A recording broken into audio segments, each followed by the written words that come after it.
Congrés Català de Cuina, una plataforma de debat que pretén definir la cuina d'avui amb diferents jornades informatives. El sopar de presentació es va fer a Castelltallat, en una masia de la zona que fa 2 setmanes es va veure afectada per l'incendi del Bages.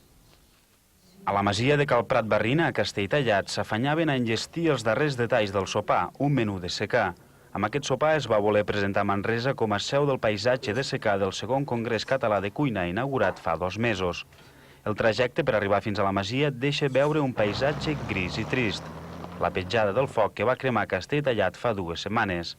Precisament el sopar de presentació de la seu de la cuina de secà es va voler fer en una masia de la zona per animar els veïns a continuar treballant. Aquí hi ha aquest turisme agrícola i precisament aquesta gent, el seu recorregut, doncs, ha estat malmès pel foc, una part. I per tant, doncs, la reacció ràpida de la gent d'aquest país, que això és d'elevar, és de que l'endemà mateix a dir, escolteu, fèiem una ruta en què efectivament tot era bosc, tot era verd. Ara hi ha una ruta en què hi haurà part de verd i part de lo cremat.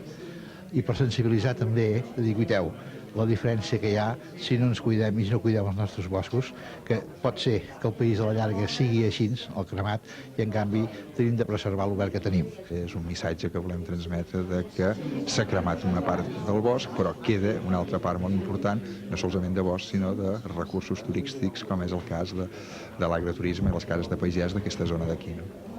La cuina de secà, pròpia de la Catalunya interior, usa com a productes bàsics l'oli, el vi, el blat o les ametlles. Amb els estudis fets fins ara s'ha pogut notar una enyorança de les receptes més tradicionals d'aquesta cuina. Potser que ens ha sorprès a tots és que hi ha una gran enyorança de plats tradicionals i que a casa la cuina que es fa doncs no reflexa precisament aquesta enyorança, sinó que es fa tot un altre tipus de plats.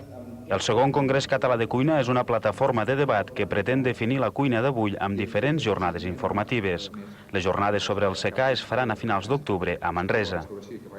Aquest matí s'han reunit en convocatòria extraordinària els membres del claustre de la Universitat Rovira